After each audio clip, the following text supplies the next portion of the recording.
W- Hello, Welcome to or our scary welcome back. stories. Yeah. Yeah.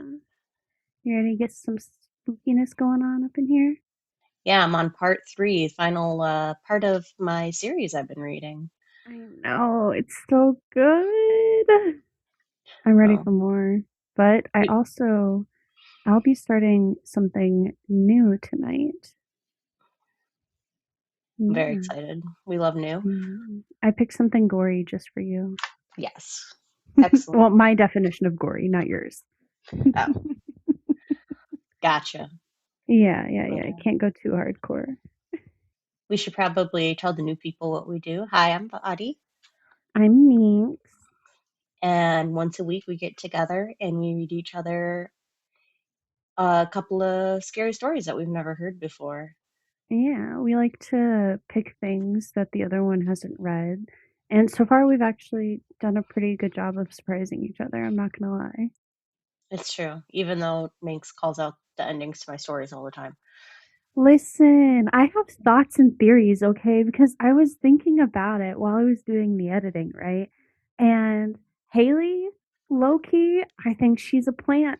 I'm not gonna lie. I think whatever that monster is, she's got one too, because she's making all the dumb decisions. She is fueling the dumb decision train, okay?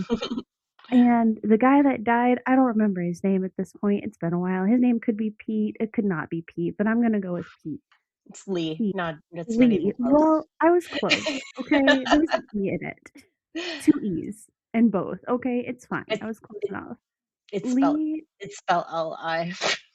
Well, you know what? Anyways, I I make the rules here, and I decide I'm still close. So, gotcha. Okay.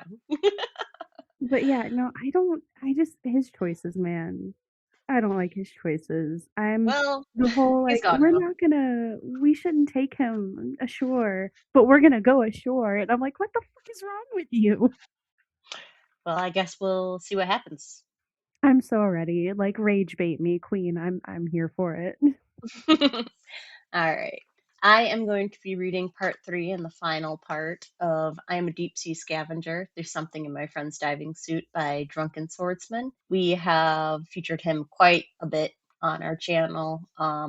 You can find most of his stories on Reddit. He goes through a few Reddit channels, would there be channels, that he posts in.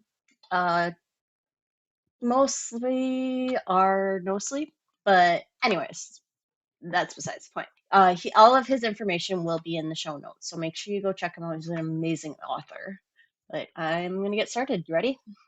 I am ready. Wow me. Uh, Let's wrap this up. I wanna know what I was right about and what I wasn't wrong about. gotcha. Also, if you haven't listened to the last two episodes, you're gonna be very confused. So yeah, we'll just leave it at that. All right, let's go. Alright. I'm a deep sea diver working for a criminal ring. Something has gone very, very wrong on our last mission. If you're confused, you should start at the beginning. I stagger backward from the bloated thing edging closer. My mind was screaming at me to run, to escape, but it was as if my limbs were made of lead. John, screamed Haley. The name tore me from my terrified stupor. I stumbled back, her cry releasing my frozen limbs. Flee, flee. That one word, that one concept was all I knew. I turned and there was nowhere to run. We were on a ship. Miles of moonlit water stretched away in every direction. Jumping overboard was suicide. The only way away from Thomas was below deck, but it, stood blocking the only way down. We backed away from it, knocking into the deck railing. Nowhere to run. The Thomas thing dragged itself closer. I couldn't see his face, shrouded in the dark of his helmet. Haley held up her hands as if to ward the thing away. Thomas, please. Haley, it crooned, stumbling towards us. Something snapped in my mind. Flight was not an option. Fight took over. I screamed in rage and terror and jumped forward, lashing out with my fists at the thick glass faceplate covering Thomas's head. I didn't even get close. It grabbed me in its malformed arms, drawing me closer in a demented mockery of an embrace, bringing my face to its own. I saw something move in the deep shadow there, something that might have been once human, but wasn't any longer. Haley saved me. Before I could see more, she pulled desperately at my shoulders. I slipped from the thing's grip. It stumbled for a second, off balance. Down, she yelled. Below deck. She slipped past the thing in Thomas's suit as it staggered. I leapt after her, nearly avoiding a grasping hand that seemed to swell and extend, only just missing me. Then we were below deck, stumbling through the dark metal corridor. In here, I yelled, pointing to the abandoned control room. We fell inside, slamming the door shut behind us. I dragged a metal cabinet in front of it, blocking the room off. Heavy footsteps echoed down the corridor. We held our breath. The door shook suddenly as a terrible force struck it. Haley buried her face in her hands. The door shook again and again. Then silence. We waited with bated breath. We could hear the thing on the other side, the sound of its demented shuffling, the straining of the suit as whatever was beneath it stretched and twisted. The footsteps came again, this time receding. It staggered away, making its slow way up the stairs and onto the deck. I breathed a sigh of relief. Haley crawled over to me. Are you all right? Did it hurt you? She asked. I think I'm all right, I answered, checking myself. A chill ran down my back as I realized I'd almost seen the thing's face. Lee had seen it, and it had driven him to suicide. What the hell do we do? I asked. There's no way out of this room. No rations, no water, nothing. We're trapped. Let's try to think. What do we have? We looked around, taking stock of the situation. 3 computers, a radio linked to Thomas's daving suit, winch controls. Perfect if we want to send someone down. Not that helpful right now, I said finally. Haley rubbed her eyes and took a deep breath. We need to get in contact with the higher-ups. This has gone way beyond our control. I nodded. I was hoping we'd manage this alone. They won't be happy about this. Not really an option anymore, though. Fuck 'em, Haley said with feeling. They must have known what we were looking for. They knew the dangers and chose not to tell us. We finish this, and then I'm done with them. She pulled out her phone and punched in a number. I heard the dial tone. After a few seconds, someone picked up. Status, came a voice heavily accented from the other side. This is Haley. We need help right now. Status, the voice repeated. Is the objective secure? There is no objective, damn you, Haley swore. Before tonight, one of us would have dared speak like that to our employers. Now it didn't seem like something to worry about. Whatever was aboard the yacht, it escaped. She carried on. It's taken Thomas. Lee is dead. Jonathan and me are taking cover in the control room. We need help right now. There was no answer. In the background, we could hear several voices speaking rapidly in Chinese. I didn't understand their words, but it sounded like an argument. Hello? Haley said angrily. Did you hear us? We need help right now.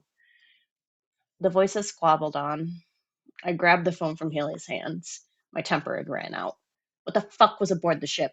Tell me, goddammit. The arguing stopped. Shigu, the voice said. The line went dead. Damn it, Haley yelled, throwing the phone away. So that's it, I said incredulously. After years and years, that's it? They're just abandoning us? Cowards, Haley hissed. They don't even have the balls to tell us what it is, let alone save us from their own mistakes. How the hell do we stop this thing? I said incredulously. We don't even know what it is. How do we stop it? I looked over at Haley. Her face was thoughtful, concentrated. A burst of hope penetrated the fog of desperation that had fallen on me. You got a plan, don't you? It'll be dangerous, she admitted. There's no certainty it'll work. Even if it does, we may not survive.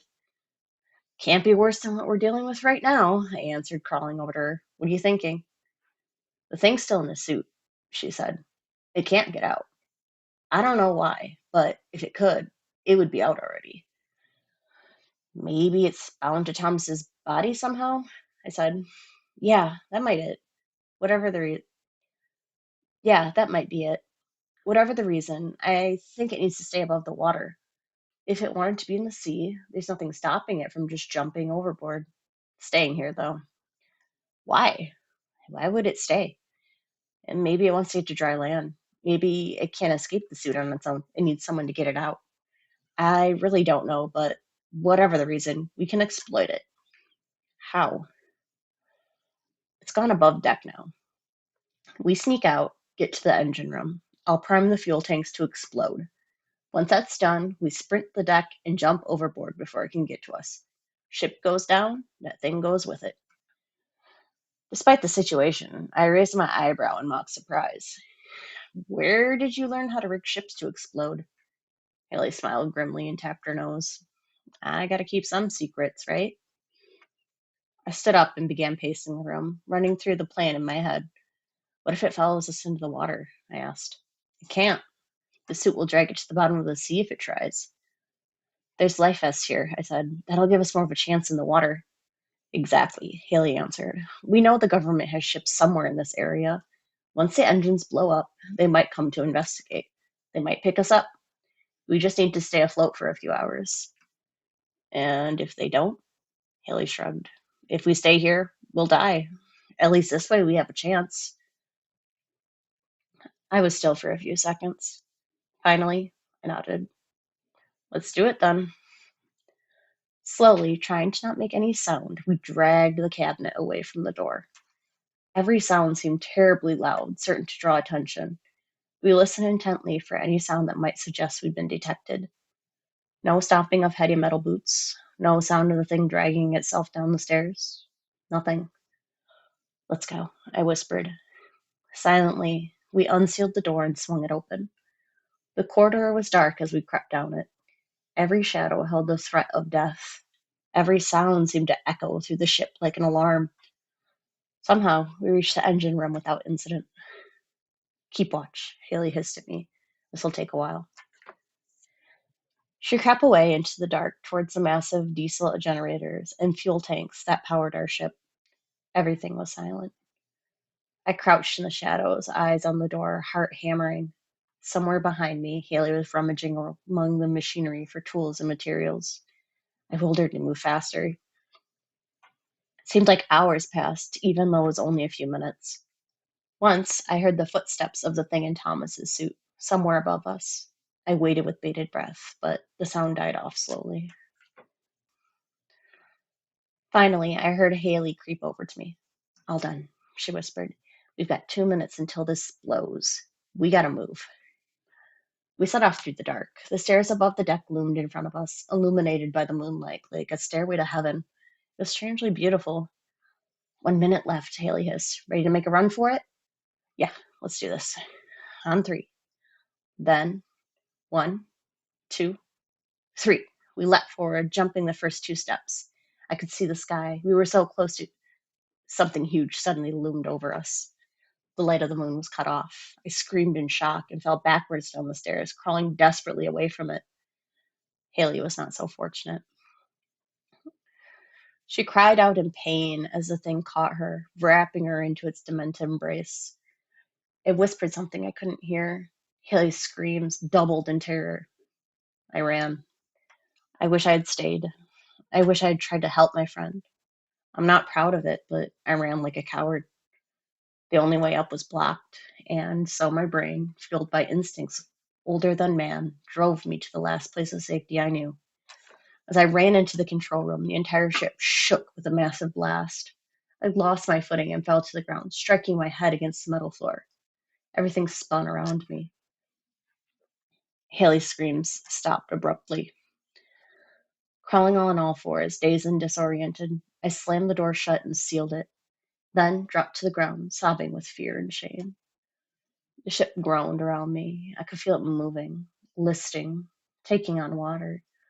The sound of the rushing water came through the walls. I've been listening to that sound for quite some time. It won't be long now. The ship will slip beneath the waves, the dark will rush in, and then it'll all be over. I'm writing this on the one surviving computer in the control room. I guess it's my epitaph, or perhaps a confession of my cowardice. I wasn't a good person, but I want someone to know what happened out here. I want someone to know how my friends died, and perhaps I want someone to remember me too. I put this story into a cloud and set it to publish as soon as possible. Hopefully, someone will read it. Hopefully, someone will remember us. I never wanted to go out by drowning. No deep sea diver does. It's a horrible, painful death. But now, it doesn't seem so bad. In fact, it's what I'm hoping for, because there is an alternative. I can hear Thomas, the thing that was Thomas, through the door. Come out, Jonathan, he croons and gurgles. Come out. I'm ready. I'm ready to take the suit off.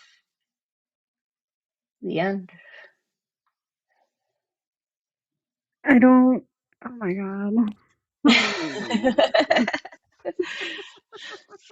Oof. I don't even think I have words at this point. I'm, they're all so dumb. That's not mean.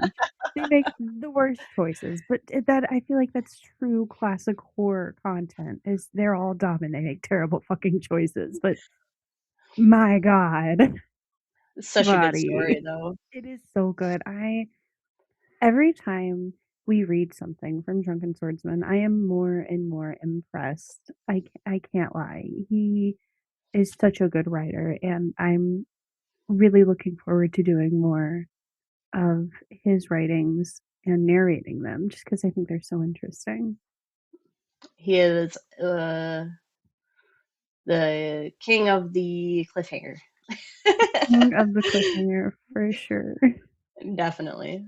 But I really enjoyed that story. I thought it was very, I don't know, kind of different than what we normally read. So mix it up a Yeah, me bit. too. I liked it. I liked it a lot. Plus, I think I mentioned it on the first part, but deep sea kind of like horror is really my thing. Like old bad shark movies, I've seen every single one. All right. There's not one that I haven't seen. I think they are delicious and how awful they are. So this was right up my alley, and I'm so glad you picked this one. So I don't know what would be worse, just like getting it over quick or drowning in that room. God, Yeah. Oh God. I think it would be better to just like die quickly. I don't know.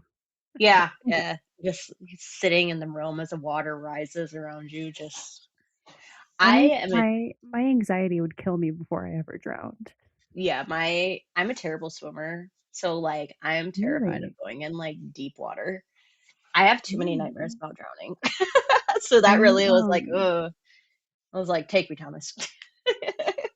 I can't do see. this. I have a little brother, and I taught him how to swim and stuff like that. But I also, growing up, we would do the like try to drown each other in the pool and like type stuff. Sounds And about so like right. I don't know, I'm kind of used to being drowned a little bit. It's my bread and butter, I guess. I don't know. I'm just gonna They clip should give that. me like fly points, but like instead they're like drown points. I get to go on cruises and shit. Oh gosh, that's like Oh I've my always god. wanted. I like want to go on a cruise, but I'm like the Titanic. Well, speaking of a cruise, well, maybe I should keep that for our after hours. But there is some real world news going on about a particular cruise and a new virus. So who knows? Maybe we'll be doing a lot more podcast content. I saw that. I didn't read it, so I'll wait until Hmm. you tell me about it. Yeah. Well, like I said, we might have to keep that and do some after hours for it. I don't Absolutely. know. We'll see. All right. Anyways, I think it is now time for me to read to you. Yes, I'm excited. I'm ready. Yeah, I'm here. good, because it's No like I other said, notes. something a little gory. And this one is also by an artist that we have used before. So if you recognize the name, and if you don't, you should. Saturdead uploaded this Ah, about a month ago, and I saw it, and I read it without looking at who had written it, and by the time I got to the end, I was like, I know who wrote this. I love them. They're So so good. good. You're actually, I think, the one who showed me Saturdead. You found Saturdead, and we just kind of like, if we see one we like, we ask and we get permission and we read that for each other because it's like really good content. I actually think he was the first author I ever read on this. He might have But been, yeah. Nada. Oh yeah, I remember. Also, that Yeah. story lives in my head so bad. Whenever I hear somebody say, "Oh, it's not this," I'm just like, "No." I know. Not a what? All Not right, all right. anything. Anyways, but yeah, this is Dead Girl on the Wall by Saturdead. You can find them in the show notes. I will make sure to link both their profile and the story. And as always, if you kind of want to go check out some of this stuff, feel free. I highly, highly, highly recommend it. You ready? I'm ready. All right. Let me put on my narration voice. The first time I felt it, I was 6 years old. My mom took me to a museum showing me portraits of historical figures: George Washington, Abraham Lincoln, Theodore Roosevelt. I had so much fun walking through the exhibits, looking at all the colorful costumes and the turn of the century weaponry. I remember walking down one of the exhibits, pointing at all the men in the portraits. I went by them one by one, and I got this strange feeling. It felt like a hole in my stomach, causing this aching hunger, but not for food. It was very unsettling, but I only got it when looking at certain portraits. It only happened specifically when I looked at pictures of the dead. I hurried down the corridor, looking at them all one by one. Dead, dead, dead. Then, at the very end, a modern portrait, Employee of the Month. But I was still getting that feeling. Once my mom caught up to me, I hugged her leg and pointed at the picture, crying, trying to understand. Mom, Mom, I said, pointing. There's a dead man on the wall. That's not a dead man, she said. He works here. No, he's dead. He's dead, Mom. Turns out I was right. He died in an accident a couple days prior. My parents warned me not to talk about it. I don't think they ever fully believed that this was a real thing. They would dismiss my worries and roll their eyes when I brought it up. After a while, I started seeing it as this ugly thing, like something you don't talk about in polite company. And yet, even now, when I look at pictures of missing kids on the back of milk cartons and get that sinking feeling in my stomach, I know with certainty that their story won't be a happy one. It's not until you look back at your life that you start to realize how much something has affected you. For example, I never frame any pictures.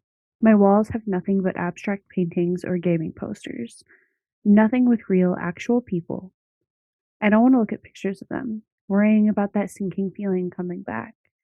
It's unpleasant, even when I'm prepared for it.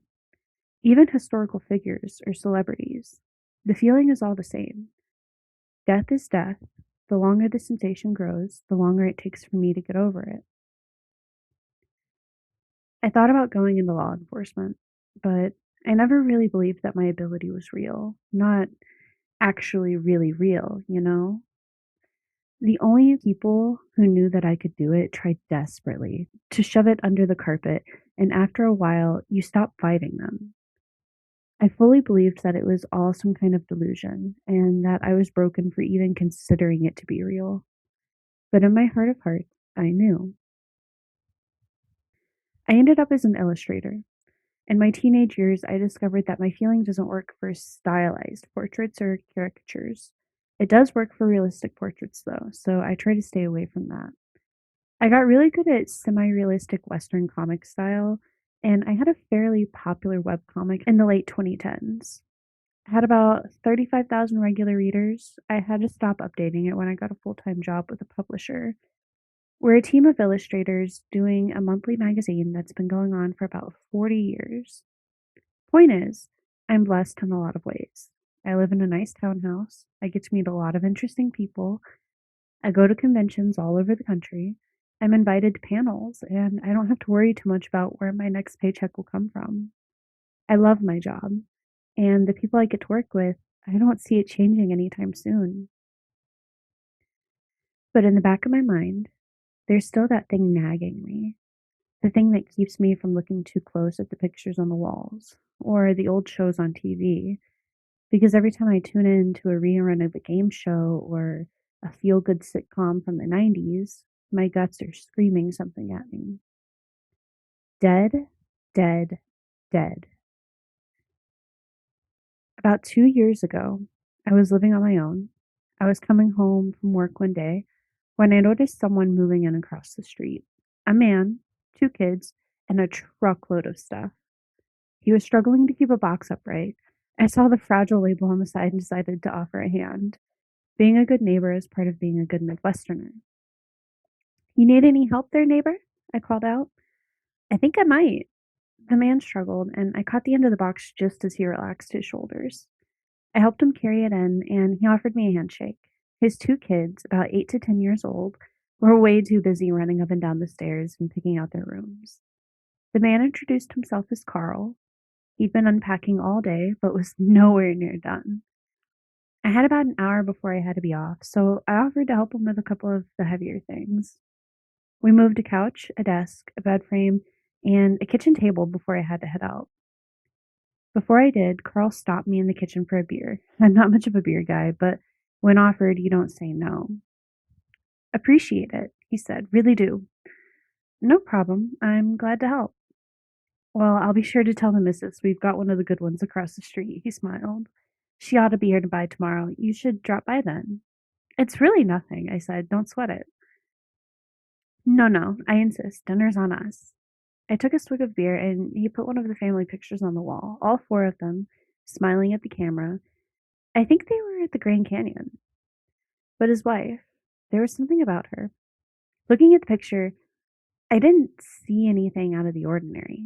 Long brown hair, hazel eyes, round cheeks, practically meant for smiling. But all I felt was darkness. Looking away, I felt the pit in my stomach. There was no doubt in my mind. This woman was dead. Dead girl on the wall. I don't know what to say. I didn't know what to say.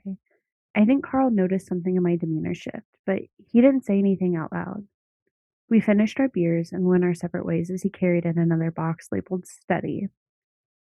Coming home, I didn't know what to believe anymore. Maybe something had happened to her and he didn't know. If that was the case, should I say something or wait until he found out himself? In the end, I did neither. The next day, I get a knock on my door around 5 p.m. I open to see Carl and his wife. She had the same smile as in the picture, same hair too, albeit a bit longer. Hey there, neighbor. Hey there, neighbor, Carl sing-sang. Thanks for help the other day. His wife shook my hand, introducing herself as Allie. I was so confused. I'd been certain she was dead. This would be my first time my intuition was wrong. It was distracting, to say the least. We figured we'd have that dinner, Allie said. How about it? I haven't prepared anything, I said, vaguely gesturing to my kitchen. You're the guest, don't worry, Carl said, giving me a pat on the shoulder. These people were definitely extroverts. I put on my shoes and let myself be escorted across the street. Allie and Carl were wonderful hosts. Their kids were noisy, but they mostly stayed up in their rooms. I was served rigatoni pasta with homemade sauce and plenty of parmesan. Carl shredded it from the block of cheese right at the table. Classy. I was seated at the far end with the family pictures right ahead of me. I couldn't help but stare. There were about a dozen pictures up there. Carl and Allie bowling, Carl and Allie camping, Carl and Allie getting married. Allie had made little notes on them with blue Sharpie. Best day ever, memories for life. Dead, dead, dead. Dead girl on the wall. There was no doubt about it. In every single picture, that feeling returned. Getting that sensation in the middle of dinner can get me all kinds of awkward. So much so that I ended up binging a little. Allie was nice about it, mentioning in passing that it was nice to see someone with a healthy appetite. It was a nice dinner, all in all. We ended up talking for a couple hours, getting to know each other better. Carl was in real estate, and Allie worked in car rentals and event booking. They had fairly seasonal jobs, so they had plenty of time to move and travel in the off season. As Allie went off to check on the kids, I noticed something in Carl's eyes. His look lingered a little, and something in his smile trailed off. He shook his head and lowered his voice. I'm glad she's doing okay, he said. She was in an accident last year. Things have been a little, you know. I nodded. I could hear laughter and stomping feet upstairs. What happened? Blew a tire going to a turn at 75 miles an hour. Went straight off the road. Goddamn miracle she made it with nothing but a couple broken bones. Car was totaled. Ended up in a river.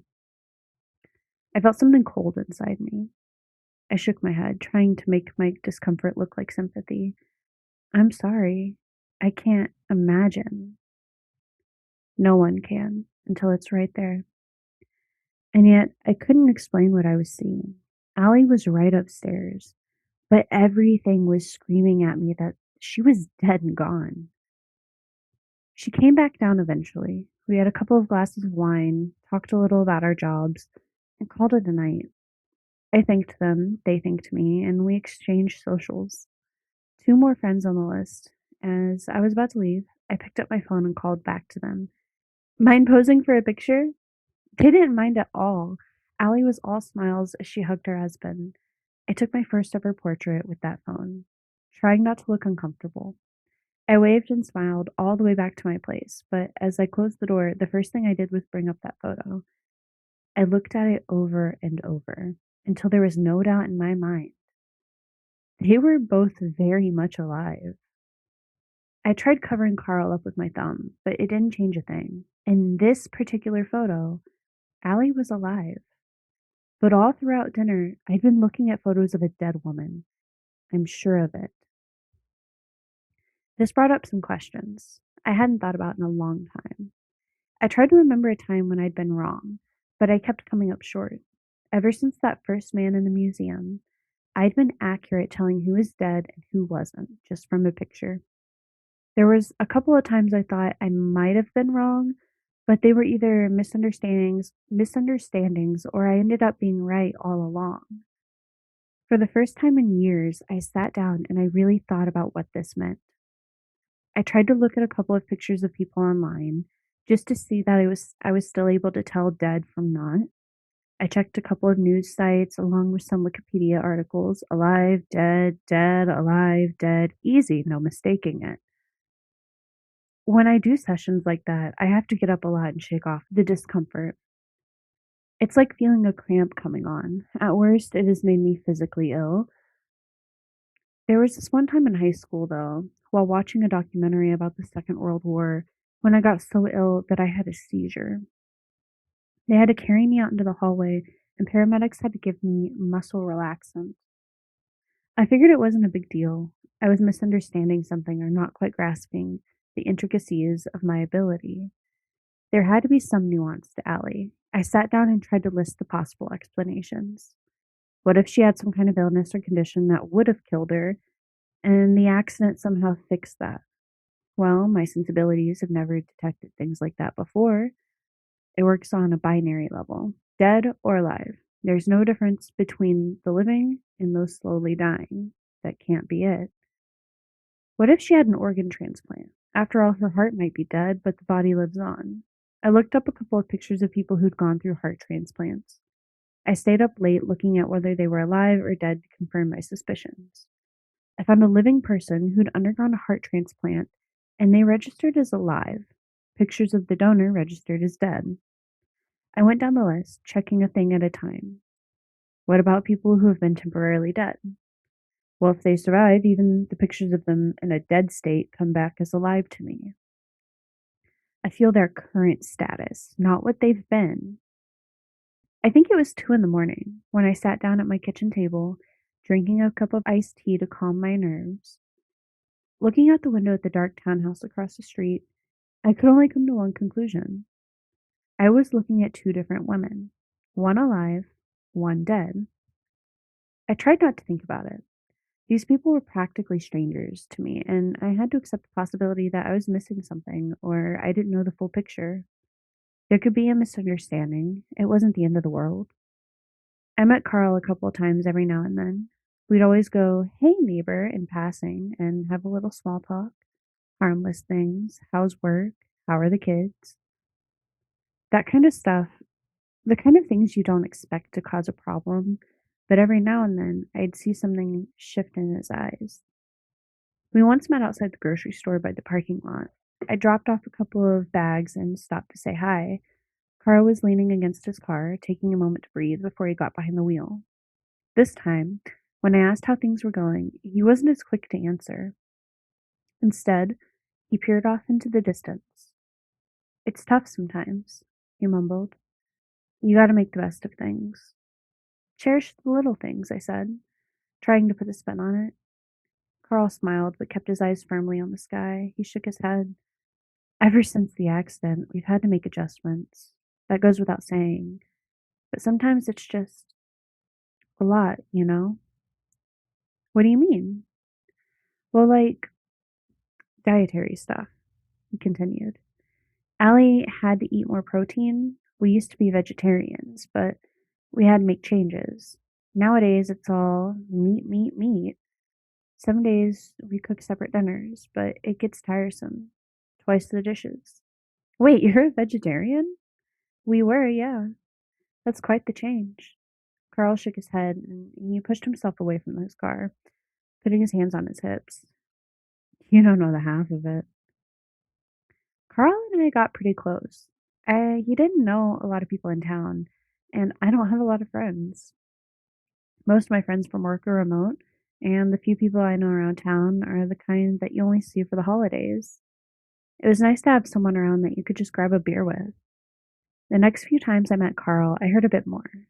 Just little things, here and there. Allie would get up at night and not go back to bed. Sometimes he'd find her standing in the hallway, staring at nothing. But the details that bothered Carl the most were the seemingly unimportant ones. "She doesn't sound right when she sings in the shower." It's a stupid thing to notice, but it's there. He didn't have an explanation other than how near death experiences change people. He was incredibly grateful that she was with him at all, but he had to admit that it hadn't been a walk in the park. "She scares the kids sometimes," he admitted. "It's like she's there, but she's off." Over time, I did start to notice a couple things. Whenever I met Allie in person, she would be all smiles and sunshine. But every now and then, I'd see her doing strange things. I'd see her taking out the trash only to stop in the driveway staring at nothing. Other times, she'd zone out in the middle of a sentence, only to smile and pretend it didn't happen. And one time, as I was up working late at night, I noticed something. I could see the light in their kitchen was on, and I could see Allie in her robe. She was bringing something out from the fridge and eating it straight from the package. It wasn't like you usually eat something. Her bites were furious and animalistic, like she was breaking the neck of some desperate prey.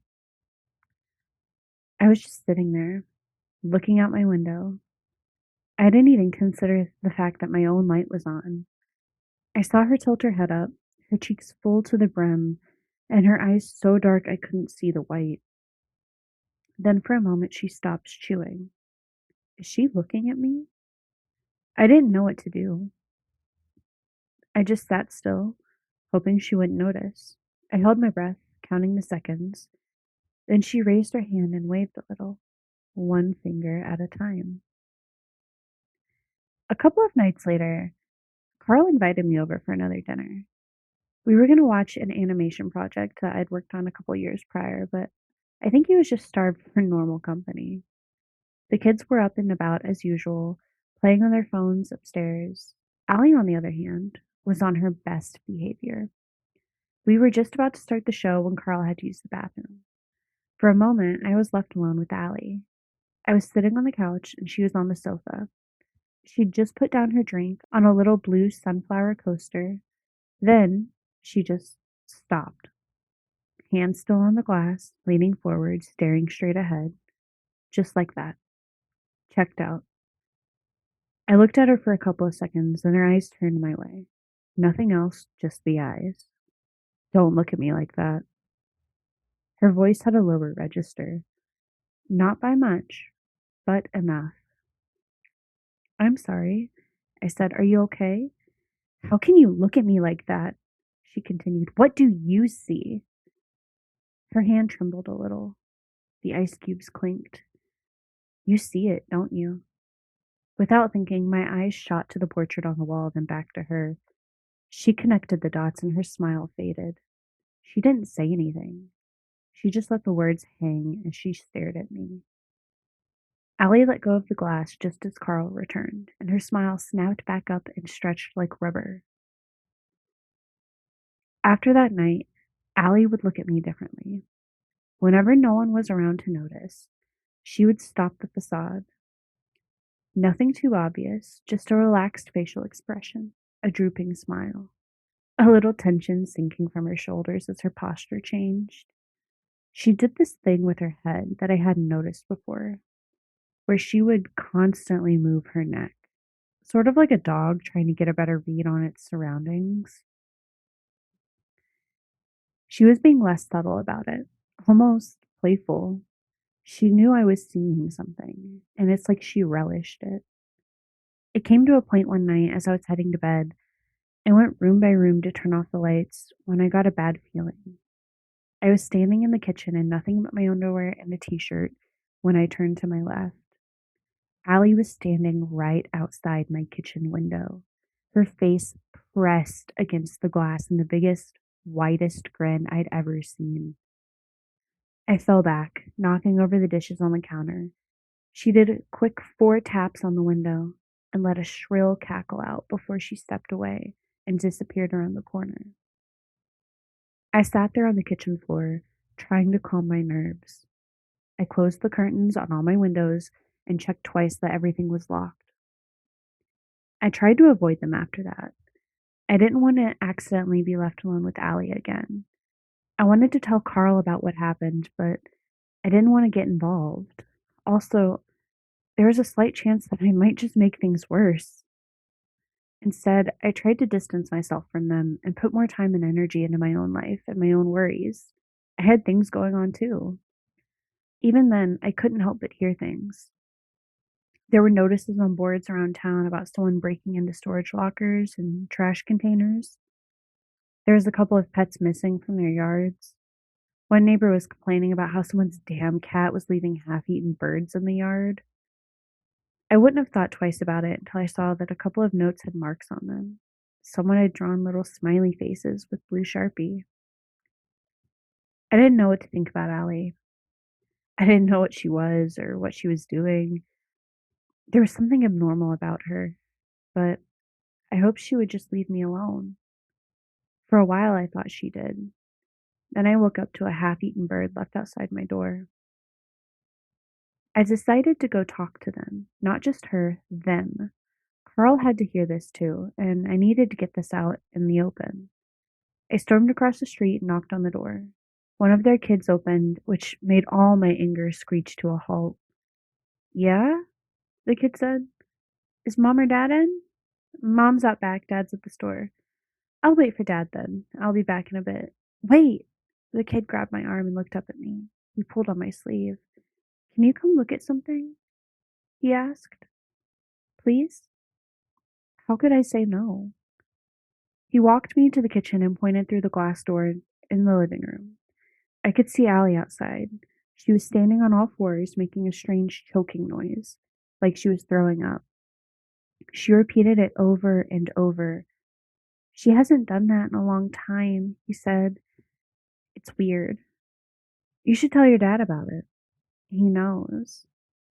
I turned to the kid, stepping out of view. I didn't want Allie to see me if she suddenly turned around. Has mom been like this for a long time? Ever since the accident. That checked out. All the pictures I'd seen of her from before the accident registered as dead. All the pictures after registered as alive. The kid was right. Something had happened after the accident. I'm going to talk to them, I said. Don't worry. Please don't. Why not? Because then we have to move again. My heart stopped for a moment as the glass door in the living room slid open. The kid grabbed my arm and hurried me out the front door. The moment the door closed, I heard the mumbles of a discussion.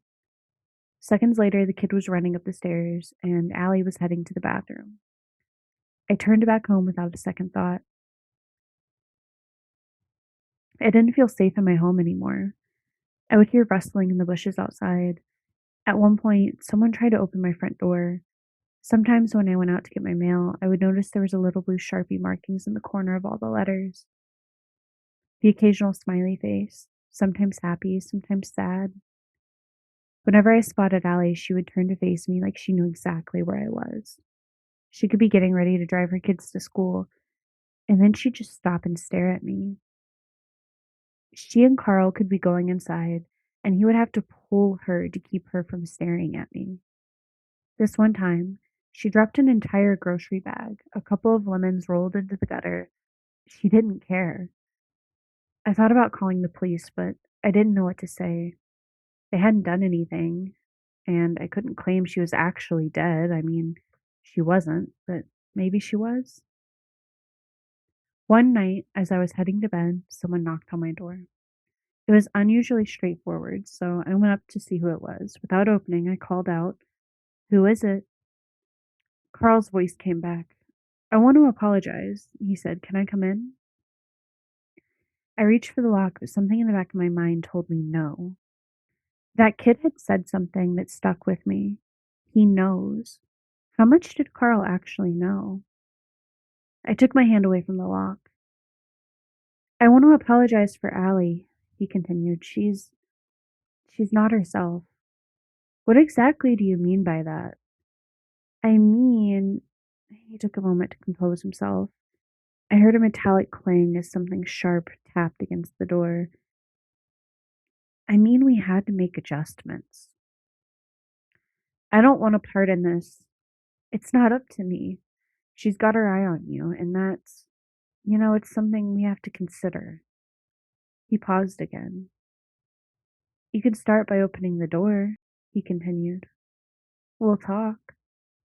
"That's not going to happen." Carl stepped away.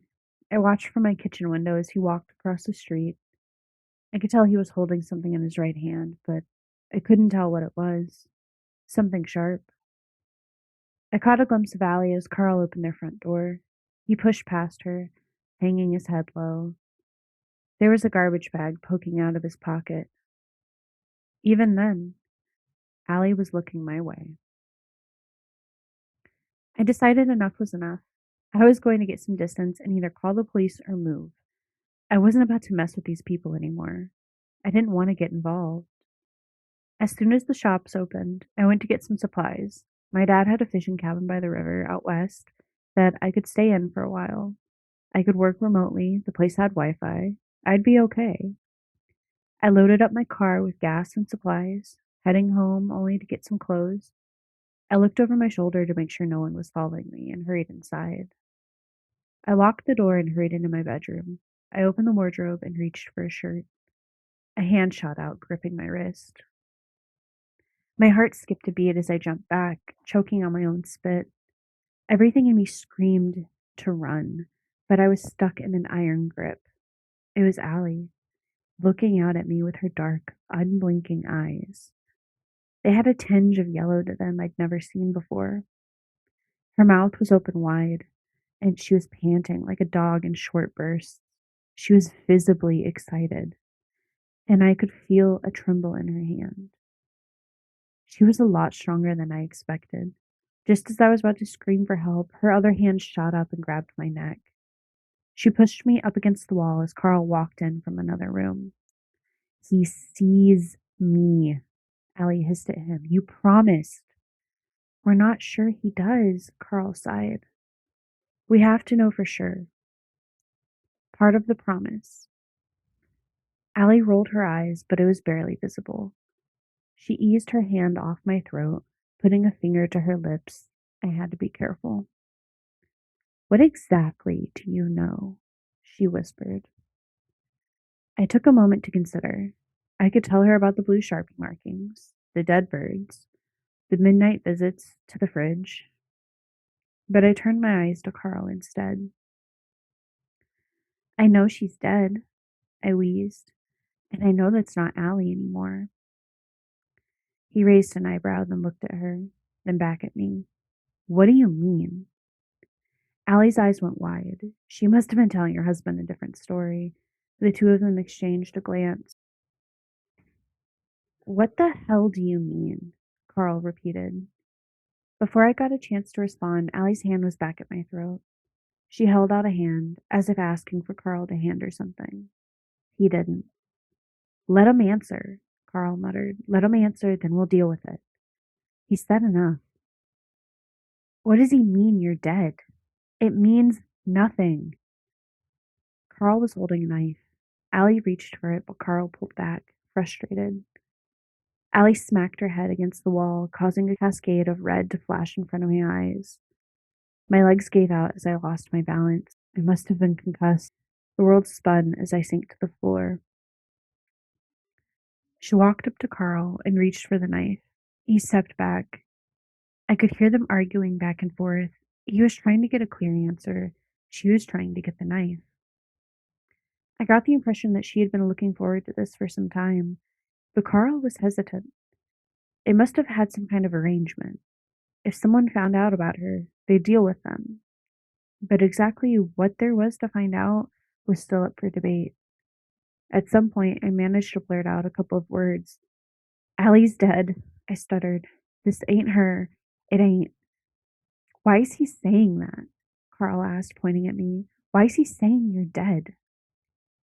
Allie started growling, straight up growling, like a cornered animal. She lunged at Carl, snapping at him. It surprised him enough for her to get a hold of the knife. She pulled it from his hands, got down on her knees, and put the blade to my neck. She could barely contain herself. Carl tackled her off. Something burned against my chin, and I could feel something warm welling up, trickling down my cheek. Allie smacked against the wall as her growling turned from a shrill yip to a deep rumble. Is that even you? Carl asked. Is there anything of you left in there? There were no words. I got the impression that they had had this conversation a couple times, and things had reached a breaking point. Allie opened her mouth even wider, and something in my vision shifted.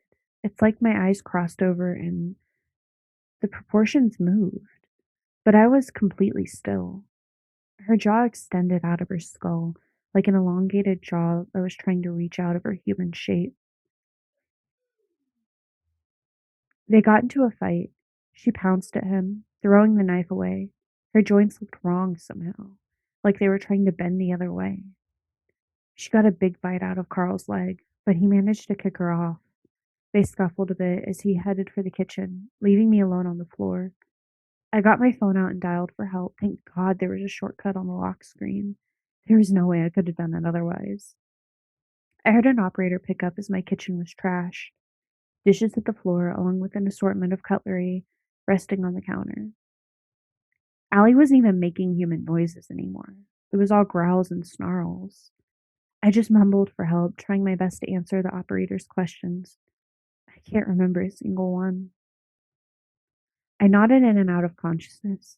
I heard the operator asking for my attention, but my eyes were resting on the kitchen. I was on my side, looking at it all wrong. It's weird how different something familiar looks once you tilt your head. Not just the kitchen, but the people in it too. She was not a neighbor from across the street anymore. She was not Allie. She wasn't human either. Her head was the wrong shape, and her hair had grown into some sort of mane. She opened my fridge and started to go for whatever raw meat was in there, a pack of bacon, among other things. Carl got a kitchen knife and headed back towards me. He leaned down next to me, holding his arm. He winced a little. He had bite marks. What do you mean she's dead? Allie was tearing at the plastic, smacking something to the floor and biting pieces off of it. The accident, I mumbled.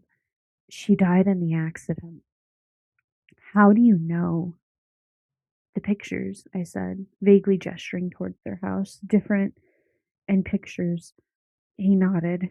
Maybe he'd seen it too, but in another way. He raised the blade towards me, but I couldn't go any further. He sighed, burying his face in his hands. You're right. You're right. He noticed my phone. He saw the number on the screen and shook his head. There was tiredness there, something that ran deep into his bones. Carl had to pull Allie away from the fridge, holding her under her arms like he was carrying a stray dog. He threw something out the door, and she chased after it like her life depended on it, laughing all the way with that weird cackle. The last I saw of the two of them was Carl carefully closing my front door and saying something from the other side. I think it was an apology. By the time the police arrived, Carl, Allie, and the kids were already gone. They took the car and drove off. They left a fake license plate in the driveway. By the time the police realized they'd skipped town, the fire alarm went off. It turns out the couple didn't want to leave any clues behind. They set the place on fire, bathing the entire street in smoke. I had to get new carpets. I also had to get stitches for my head and about a month off work. It was investigated as a home invasion. Turns out a lot of things about Carl and Allie didn't add up on closer inspection. They'd cut a lot of corners and signed a couple of things with fake names. One of those names was that of a person who died in a fire a couple months earlier. The whole ordeal came from spotting that one dead girl on the wall. I have spotted plenty since, and I suspect I'll spot plenty more. I don't know if what I did saved me or if it just got me into trouble, but I'm still breathing, so I'm counting it as a win. I'm not sure what Allie was exactly. From what I learned, she came from a small, rural town in South Dakota. She kept mentioning Jessica, like a sister or a friend. Her accident happened near a river. I'm not sure how it all ties together. I'm not a detective, not a cop, you know. I'm just a strange guy who gets a strange feeling when I look at pictures. I'm writing all this down to try and convince myself that not only was it real, but what I am and what I have experienced is equally real. I can look at a picture right now, and that feeling is still there. And I know for a fact that both Carl and Allie are out there, although I suspect their names might be different. How do I know? I got their photo on my phone, and I can feel that they're alive. The end. I was trying to figure out what she could possibly be that whole time. I Then, know. maybe it's this. And then you say something else. And I thought, no, that doesn't make sense. Maybe it's this. Oh, no, that doesn't make sense. I want to know. I want to know. But also, at one point where he's just like, dead, dead, dead, dead girl on the wall. That's been my new stem recently. Oh, jeez. I like when he threw something out the door and she just like chased after it. I He was know. like an exhausted parent going after her, like, sorry, He's like, sorry, the dog my got bad. loose. Yeah. Also, the leaving the half-eaten fucking birds everywhere. Bitch, absolutely not. I don't know. Her knocking on the window and the face in the window, I did not Mhm. enjoy very Yeah. much. Also, the whole like tap tap tap on your door. I'm here to stab you. Like, Yeah, come Carl, on, man. please. Carl. Carl, Carl. you're half-assing your job. Definitely don't have a knife. Oh, it's so creepy. I liked it so much. I know it's not like super gory, but it's a little weird. I wish it almost Yeah. was a little gorier. It was still good though. Well, I'm But glad you enjoyed. I hope all of you listening enjoy it as well. yes. But it is time for us to go. It is time But for us to go. we will be back next week with a Mhm. couple new stories. I know I have a new author, Good. and he actually has a book on Kindle, which I will be telling you guys about. So make sure you Mhm. come check out that. And if you are watching or listening on YouTube, make sure that you like, comment, subscribe, all that good stuff. It helps us out a lot, gets us out there. I think our next episode we will exclusively be featuring new authors. Yes, this one's new for Yeah. me. Yeah. So next week will be a completely new host of authors for us to read from, and I hope everyone enjoys. Yes, like I All said. right. Well, as always, stay spooky, and we'll see you next time. Bye. Bye.